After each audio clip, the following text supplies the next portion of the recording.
Hello friends, எல்லோருக்கும் வணக்கம். Welcome to young investor channel. Actually markets பார்த்துருப்பீங்க. ஸோ மார்க்கெட் இன்னைக்கு ஒரு பாசிட்டிவ் ரியாக்ஷனில் தான் மார்க்கெட் பார்த்தீங்கன்னா ட்ரேட் ஆகிட்டு இருக்கு. ஸோ நல்ல ஒரு பாசிட்டிவ் ரியாக்ஷன் இருக்குது. நிஃப்டி 50 191 பாயிண்ட்ஸ் கிட்ட பாசிட்டிவ்ல இருக்குது. 24,556 பாயிண்ட்ஸில் ட்ரேட் ஆகிட்டு இருக்கு. சென்செக்ஸ் 740 பாயிண்ட்ஸ் கிட்ட பாசிட்டிவ்ல இருக்குது. 79,260 பாயிண்ட்ஸில் ட்ரேட் ஆகிட்டு இருக்கு. பேங்க் நிஃப்டி 803 பாயிண்ட்ஸ் கிட்ட பாசிட்டிவ்ல இருக்குது. 57,386 பாயிண்ட்ஸில் ட்ரேட் ஆகுது. AU small finance bank 3% positive. Axis bank 1% positive. Bank of Baroda flat positive. Canara bank 1% மேலே பாசிட்டிவ்ல இருக்குது. Federal bank flat positive. HDFC bank 2% மேலே positive. ICICI bank 2% positive. IDFC first bank flat 1% பாசிட்டிவ்ல இருக்குது. IndusInd bank flat positive. Kotak Mahindra bank flat positive. Punjab national bank flat positive. State bank of India flat positive. Union bank of India 1% பாசிட்டிவ்ல இருக்குது. Yes bank பார்த்தீங்கன்னா ஒரு flat negative ட்ரெண்டில் இருக்குது. So ஓவராலாட்டு market பார்க்கும்போது ஒரு பாசிட்டிவ் ரியாக்ஷனில் தான் இருக்குது. ஸோ செக்டார் வைஸ் மார்க்கெட் எடுத்து பார்க்கும்போது பேங்கிங் அவங்க தான் நெகட்டிவ் வெல் பெர்ஃபார்மிங் செக்டார். அடுத்தது finance, service, reality, infra, cement, consumer, auto, BSc bank, energy, technology, BSc, pharma, metal இது எல்லாமே பாசிட்டிவ்ல இருக்குது. பேங்கிங் செக்டார் பார்த்தீங்கன்னா நல்ல ஒரு பாசிட்டிவ் ரியாக்ஷனில் ட்ரேட் ஆகிட்டு இருக்கு. இது போக ஃபினான்ஸ் செக்டாரும் நல்லா பாசிட்டிவ் ட்ரெண்டில் இருக்குது. So banking and finance sector, service sector இன்னைக்கு நல்ல ஒரு வெல் பெர்ஃபார்மிங் செக்டாராக இருக்குது. குளோபல் லெவலில் பார்த்தீங்கன்னா பிரச்சனைகள் போயிட்டே இருக்குது. ஸோ இதில் கவனிக்க வேண்டியது இஸ்லாமாபாத்தில் வச்சு, அதாவது பாகிஸ்தானோட இஸ்லாமாபாத்தில் வச்சு யூஎஸோட டீமும் ஈரானோட டீமும் பார்த்தீங்கன்னா ஒரு அமைதி பேச்சுவார்த்தை நடத்தலாம் அப்படின்னு சொல்லி அப்டேட் வந்திருக்கு நாளைக்கு. அது மட்டும் இல்லாமல் அந்த ஸ்ட்ரைட் ஆஃப் ஹார்மஸ் ரூட்டில் வந்து நம்ம கப்பலே இவங்க ஈரான் அட்டாக் பண்ணாங்க. இந்தியாவோட ஷிப்பே வந்து ஈரான் அட்டாக் பண்ணாங்க. ஈரான் வந்து இவங்களுக்கு கூட பாகிஸ்தான் கூட ப்ளஸ் சைனா கூட ஒரு நல்ல ஃப்ரெண்ட்ஷிப்பில் இருக்கிறாங்க. ப்ளஸ் ரஷ்யா கூட நல்ல ஃப்ரெண்ட்ஷிப்பில் இருக்கிறாங்க. பட் நம்ம வந்து இவங்கள இஸ்ரேலுக்கு சப்போர்ட் பண்ணுறது அவங்களுக்கு கொஞ்சம் நம்ம மேலே கோவம் இருக்குதுன்னு நினைக்கிறேன். ஸோ இது போக பார்த்தீங்கன்னா இந்த சீஸ்ஃபயர் வந்து ஃபஸ்ட்டு அப்டேட் பண்ணாங்க. இஸ்ரேல் ட்ரம்ப்போட மிஸ்டேக்னால தான் மறுபடியும் வந்து ஸ்ட்ரைட் ஆஃப் ஹார்மஸ் ரூட்டை பிளாக் பண்ணாங்க. அடுத்து எகெயின் ஓப்பன் பண்ணாங்க. இருந்தாலும் ப்ராப்ளம் கண்டினியூ ஆகிட்டு தான் இருக்குது. அது மட்டும் இல்லாமல் எகெயின் இதே ப்ராப்ளம் கண்டினியூ ஆச்சுன்னா ஈரான் வந்து பல மடங்கு செக் வைக்கிறாங்க. எப்படி வைக்கிறாங்க அப்படின்னு பார்க்கும்போது கேப் ஆஃப் குட் ஹோப் அப்படின்னு சொல்கிறாங்க. கேப் ஆஃப் குட் ஹோப்லேருந்து சூயஸ் கனால், இந்த சூயஸ் கனால் அடையிறதுக்கு தான் அந்த கேப் ஆஃப் குட் ஹோப் அந்த ரூட் வந்து யூஸ் ஆகுது. அது வந்து உலகத்தோட மொத்த கப்பல் போக்குவரத்தில் 4/1 அந்த ரூட் வழியாக தான் நடக்குதுன்னு சொல்கிறாங்க. ஸோ அதையும் பிளாக் பண்ணுறதுக்கு ஈரான் ட்ரை பண்ணுவாங்க. இதே மாதிரி சிச்சுவேஷன் போகுது. அதாவது இஸ்ரேலும் யூஎஸும் சேர்ந்து ஈரானை ரொம்ப எப்படி பண்ணிட்டு இருந்தாங்கன்னா அவங்க அது மாதிரி பண்ணுறதுக்கும் வழிகள் பண்ணுறதாட்டு நியூஸஸ் வருது. ஸோ ஓவராலாட்டு ப்ரெஷர் மார்க்கெட்டில் கண்டினியூ ஆகுது. இன்றைக்கி மார்க்கெட் பாசிட்டிவ் ரியாக்ஷனில் இருக்கிறது. கண்டினியூ ஆகுமா அப்படிங்கிறதும் டவுட் தான். அதனால் மார்க்கெட்டில் பார்த்து கவனமாக ஹேண்டில் பண்ணுங்கள்.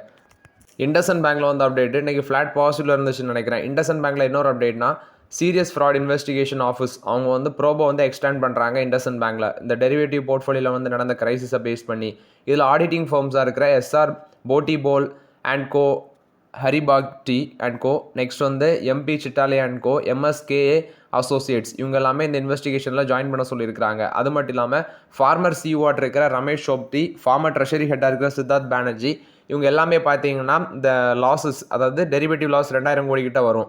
அந்த லாஸை பற்றி இவங்கள்ட்டையும் கொஸ்டின் கேட்டிருக்காங்க அப்படின்னு சொல்லி அப்டேட் கொடுத்துருக்காங்க. ஸோ ப்ரோபோ வந்து பார்த்தீங்கன்னா இண்டஸ்இண்ட் பேங்க்கில் எக்ஸ்டென்ஷன் பண்ணுறாங்க இந்த ஃப்ராட் கமிட்டி.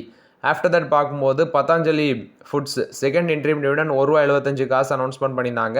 அதுக்கு அப்ரூவல் கொடுத்துருக்காங்க. ஸோ பேமெண்ட் அந்த ரெக்கார்ட் டேட் பார்த்தீங்கன்னா ஏப்ரல் 25, மே 20க்குள்ளே அந்த இது டிவிடெண்ட் வந்து பேமெண்ட் ஆகும்னு சொல்லியிருக்கிறாங்க. இது வந்து பதாஞ்சலி ஃபுட்ஸ் கொடுத்த அப்டேட்டு. நெக்ஸ்ட்டு டாடா ஸ்டீல் ஒரு 12% அளவுக்கு பார்த்தீங்கன்னா மார்க்கெட்டில் ரேலியாக இருக்குது சம் டேஸ்லே. ஆக்சுவலி ரெக்கார்டையும் டச் பண்ணியிருக்கு. நொமுரா வந்து புல்லிஷ் ரேட்டிங் கொடுக்குறாங்க இந்தியாவோட ஸ்டீல் செக்டாருக்கு. ஏன்னா சைனீஸ் காம்படிஷன், நெக்ஸ்ட் வந்து மிடில் ஈஸ்ட் கான்ஃப்ளிக்ட் இதெல்லாமே பேஸ் பண்ணி சொல்கிறாங்க. நொமுரா வந்து பை ரேட்டிங்கை டாடா ஸ்டீலுக்கும் மெயின்டைன் பண்ணுறாங்க, ஜேஎஸ்டபிள்யூ ஸ்டீலுக்கும் மெயின்டைன் பண்ணுறாங்க. ₹220 டார்கெட் ப்ரைஸ் சொல்லியிருக்காங்க டாடா ஸ்டீலுக்கு. இது வந்து டாடா ஸ்டீலை பொறுத்த வரைக்கும் ஒரு positive update. But fresh entry இப்போதைக்கு எடுக்க வேண்டாங்கிறது என்னோட ஒப்பீனியன். நெக்ஸ்ட் வேதாந்தா ₹795 போனது இப்போ ₹765 இருக்குது. என்ன ஆச்சோ ஏதாச்சோ தெரில. ஏன்னா அவங்க இது அனௌன்ஸ்மெண்ட் பண்ணியிருந்தாங்க ரெக்கார்ட் டேட்டு ஸ்ப்ளிட்டு. எப்படி ஸ்ப்ளிட் பண்ணுறாங்க, அலுமினியம், பவரு, அயன் பிஸ்னஸ் அப்படின்னு சொல்லி ஒரு 4 பிஸ்னஸ் பார்த்தீங்கன்னா உங்களுக்கு 4 ஷேர் வந்து எக்ஸ்ட்ராவாக கிடைக்கும். இப்போ உங்கள்கிட்ட ஒரு வேதாந்தா ஷேர் இருக்கிற பட்சத்தில் உங்களுக்கு 4 ஷேர் ஃப்ரீயாக கிடைக்கும். அது என்னென்ன நேம்னு கூட மென்ஷன் பண்ணியிருக்கிறாங்க. Vedanta aluminium, Talwandi Sabo power, Malco energy, Vedanta iron and steel இது வந்து 4 ஷேர் உங்களுக்கு கிடைக்கும். இது போக வேதாந்தாவோட பேரண்ட் கம்பெனி தனியாக இருக்கும். டோட்டலாட்டும் உங்களுக்கு இனியது 5 ஷேராட்டு மாறப்போகுது. ஆனால் அன்றைக்கி 3% வரைக்கும் பாசிட்டிவ் போனது. இப்போ பார்த்தீங்கன்னா ஒரு நெகட்டிவ் ரியாக்ஷனில் தான் ட்ரேட் ஆகிட்டு இருக்கு வேதாந்தா. நெக்ஸ்ட் ஹெச்பிசியில் வந்து அப்டேட்டு பேச்சி பட்ரா ரிஃபைனரி பலோட்டா ஸ்ட்ரீட்டில் இது வந்து joint venture between HPCL and government of Rajasthan. இந்த ராஜஸ்தான் ரிஃபைனரியில் வந்து பார்த்தீங்கன்னா ஃபயர் ஆயிருக்குது. ஏன்னா அது வந்து திறப்பு விழா, அதாவது பிரைம் மினிஸ்டர் வந்து இனாக்ரேஷன் பண்ணுற மாதிரி செட் பண்ணியிருக்கிறாங்க. ஆனால் அந்த இனாக்ரேஷன் டேக்கு முன்னாடியே பார்த்தீங்கன்னா ஃபயர் ஆயிருக்கு அப்படின்னு சொல்லி அப்டேட் கொடுத்துருக்காங்க. இந்த ரிஃபைனரியில் 79,500 கோடிக்கு செட் பண்ண ரிஃபைனரியில் இது மாதிரி ஒரு இன்சிடென்ட் நடந்துச்சு. ஸோ இந்த இன்சிடென்ட் எப்படி நடந்துச்சு அப்படின்னு சொல்லி பார்க்கும்போது ஹைட்ரோ கார்பன் லீக்கேஜ் ஆயிருக்கு. நெக்ஸ்ட்டு வால்வ் அந்த ஃப்ளான்ஜில் ஒரு ஹீட் எக்ஸ்சேஞ்சர் சர்க்கியூட் பக்கத்தில் பார்த்தீங்கன்னா லீக் ஆயிருக்கு அப்படின்னு சொல்லியிருக்கிறாங்க. இது ரெண்டுமே சேர்ந்து ஃபயர் ஆயிருக்குது. பட் பெருசாக எந்தவித டேமேஜஸும் இல்லை, ரிஃபைனரி அஃபெக்ட் ஆகிற அளவுக்கு எந்தவித டேமேஜஸும் இல்லை அப்படின்னு சொல்லி ஹெச்பிசிஎல் விளக்கம் கொடுத்துருக்காங்க. ஒரு மினிமம் ஃபினான்ஷியல் இம்பேக்ட் தான் இருக்கும் அப்படின்னு சொல்லி அப்டேட் கொடுத்துருக்காங்க. இது ராஜஸ்தானில் ஹெச்பிசிஎலோட பிளான்ட்டில் வந்து ஃபயர் ஆயிருக்கு. திறப்பு விழாவுக்கு முன்னாடியே ஃபயர் ஆயிருக்கு. நெக்ஸ்ட்டு பார்த்தீங்கன்னா இந்த யூஎஸ் ஈரான் இஸ்ரேல் வந்து சண்டை போட்டாங்க. இதில் இஸ்ரேலும் லெபனானும் வந்து சீஸ்ஃபயர் அனௌன்ஸ்மெண்ட் பண்ணியிருக்கிறாங்க 14 நாள் something. So second round of talk வந்து வாஷிங்டனில் வச்சு நடக்குது, இஸ்ரேலுக்கும் லெபனானுக்கும். நெக்ஸ்ட்டு யூஎஸுக்கும் ஈரானுக்கும் நடந்த சண்டையில் எந்தெந்த கண்ட்ரீஸுக்கு யூஎஸுக்கு டேமேஜ் ஆச்சோ இல்லையோ ஈரானுக்கு ஆச்சு. ஆனால் யூஎஸுக்கு பெருசாக டேமேஜ் இல்லை. எங்கே ஆச்சு? கல்ஃப் கண்ட்ரீஸுக்கு. ஸோ கல்ஃப் கண்ட்ரீஸுக்கான டேமேஜஸுக்கு யூஎஸ்கிட்ட வந்து யூஏஇ என்ன சொல்கிறாங்க, உன்னால் எனக்காட்டி நீ வந்து பணத்தை திருப்பி கொடு அப்படின்னு சொல்லி யூஏஇ கேட்குறாங்க. யூஏஇ கேட்கப்பே யூஎஸுக்கிட்ட மற்ற கல்ஃப் கண்ட்ரிஸ் எல்லாமே டிமாண்ட் பண்ணுறாங்க. $60 பில்லியன் எடுத்து வைப்பா அப்படின்னு சொல்லி சொல்கிறாங்க கல்ஃப் கண்ட்ரிஸ் யூஎஸுக்கிட்ட.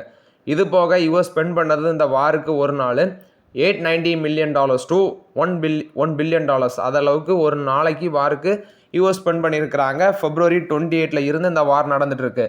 ஈரான் என்ன சொல்கிறாங்க, எங்களுக்கும் டேமேஜஸ் ஆகிருக்கு, $270 பில்லியன் எடுத்து வை அப்படின்னு சொல்லி ஈரான் சொல்கிறாங்க. ஸோ என்ன நடக்க போகுது அப்படிங்கிறத வெயிட் பண்ணி பார்ப்போம்.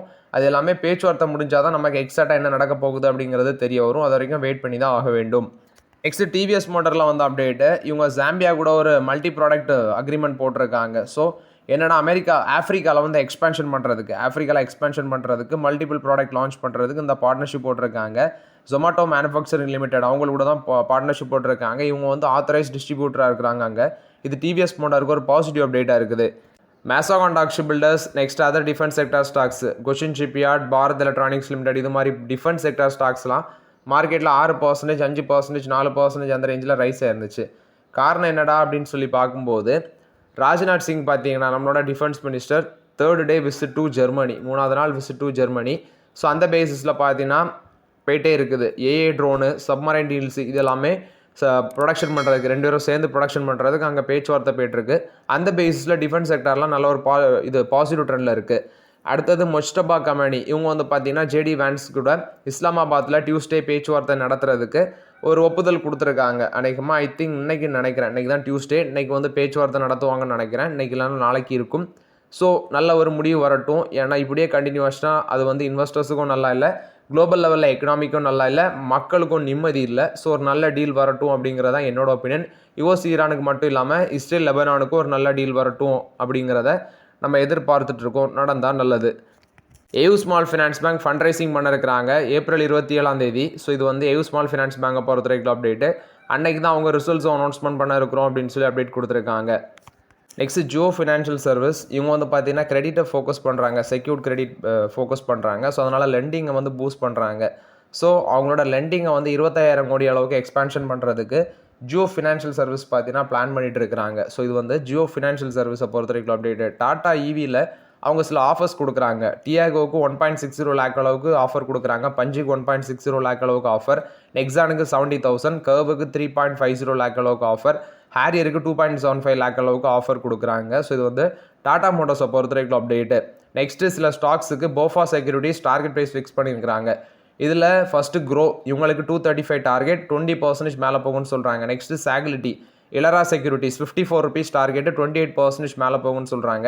விஏ டெக் வெபாக் 1755 ரூபா டார்கெட்டு, 23% மேலே போகும்னு சொல்கிறாங்க. சுஸ்லான் எனர்ஜி 15% மேலே போகும்னு சொல்கிறாங்க, 60 rupees target price.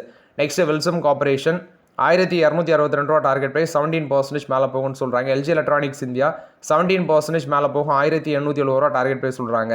ACME solar holdings 17% மேலே போகும், 350 ரூபா டார்கெட் ப்ரைஸ் சொல்லியிருக்கிறாங்க. ஸோ இந்த ஸ்டாக்ஸ் எல்லாம் மேலே போகும் அப்படின்னு சொல்லி அப்டேட் கொடுத்துருக்காங்க ப்ரோக்கரேஜஸ் ஃபார்ம்ஸு.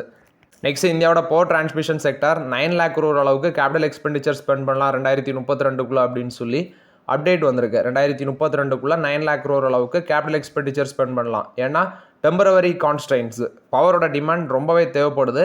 அதனால் அந்த ரேஞ்சுக்கு கேபிட்டல் எக்ஸ்பெண்டிச்சர் ஸ்பெண்டிங் இருக்கும் அப்படின்னு சொல்லி அப்டேட் கொடுத்துருக்காங்க. நெக்ஸ்ட் பல்ராம்பூர் சீனி மில்ஸ் இந்த கம்பெனியோட போர்ட் மீட் வந்து பார்த்தீங்கன்னா April 23 இருக்குது. ஸோ ஃபண்ட் ரைசிங் பண்ண இருக்கிறாங்க NCD மூலமாட்டு ப்ரைவேட் பிளேஸ்மெண்ட் பேசிஸில். இது பல்ராம்பூர் சீனி மில்ஸை பொறுத்த வரைக்கும் update. எரிஸ் life sciences Swiss பேரண்ட்ரல்ஸ் units அங்கே வந்து பார்த்தீங்கன்னா கொரெட்டியா மெடிசன் ரெகுலேட்டர் ஆக்சுவலி அவங்க வந்து ஒரு நான் கம்ப்ளைண்ட்ஸ் அப்சர்வேஷன் வந்து இஷ்யூ பண்ணியிருக்கிறாங்க அகமதாபாத்தில். ஸோ அதோட நேம் பார்க்கும்போது ஹால்மெட் அப்படின்னு சொல்கிறாங்க, HALMED. அதுக்கு வந்து நான் கம்ப்ளைண்ட்ஸ் அப்சர்வேஷன் இஷ்யூ பண்ணியிருக்கிறாங்க March 9 to March 30 நடந்த இன்ஸ்பெக்ஷனில். இது வந்து எரிஸ் லைஃப் சயின்ஸை பொறுத்த வரைக்கும் update. Adani enterprises Q4 results fund raising dividend decision April 30 announcement பண்ணுறாங்க. நெல்கோ டாடா குழுமா கம்பெனி ₹1 டிவிடெண்ட் அனௌன்ஸ்மெண்ட் பண்ணியிருக்கிறாங்க. 1 கோடி 1.1 crores ப்ராஃபிட் பண்ணியிருக்கிறாங்க. 4 கோடி லாஸ்ட்லேருந்து ப்ராஃபிட்டுக்கு மாதிரி இருக்குது. ரெவன்யூ பார்க்கும்போது 17% வளர்ந்துருக்கு. இது நெல்கோவை பொறுத்த வரைக்கும் அப்டேட்டு. சிட்டி யூனியன் பேங்க் இந்த பேங்க் வந்து பார்த்தீங்கன்னா அவங்களோட நெட்ஒர்க்கை வந்து 7 நியூ பிரான்ச்சஸ் ஆட்டு ஓப்பன் பண்ணியிருக்காங்க. புதுசாட்டு அடிஷன் ஆட்டு 7 நியூ பிரான்ச்சஸ் ஓப்பன் பண்ணியிருக்காங்க. டெல்லி, ஹரியானா, தமிழ்நாடு, ராஜஸ்தானில். டோட்டல் பிரான்ச்சஸ் 971 இருக்குது. இது வந்து சிட்டி யூனியன் பேங்கை பொறுத்த வரைக்கும் அப்டேட்டு. ரெயில்வே கார்பரேஷன் ஆஃப் இந்தியாவுக்கு ஒரு letter of acceptance municipal corporation of greater மும்பைட்டு வந்து கிடச்சிருக்கு. கான்ட்ராக்டோட வேல்யூ 86 கோடி அப்படின்னு சொல்லி அப்டேட் கொடுத்துருக்காங்க. நெக்ஸ்ட் எம்ஜி மோரிஸ் கேரேஜ் இவங்க வந்து மேஜஸ்டரோட ப்ரைஸை வந்து April 27 ரிவீல் பண்ணுவாங்க அப்படின்னு சொல்லியிருக்கிறாங்க. இது வந்து எம்ஜி மோட்டார்ஸை பொறுத்த வரைக்கும் update. So okay friends, actually இந்த வீடியோவில் சில இம்பார்ட்டன்ட் அப்டேட்ஸ் எல்லாமே டிஸ்கஸ் பண்ணோம். அந்த வீடியோ உங்களுக்கு பயனுள்ளதாக இருந்துச்சுன்னா லைக் பண்ணுங்கள், சப்ஸ்கிரைப் பண்ணுங்கள், கமெண்ட் பண்ணுங்கள். Okay friends, thank you.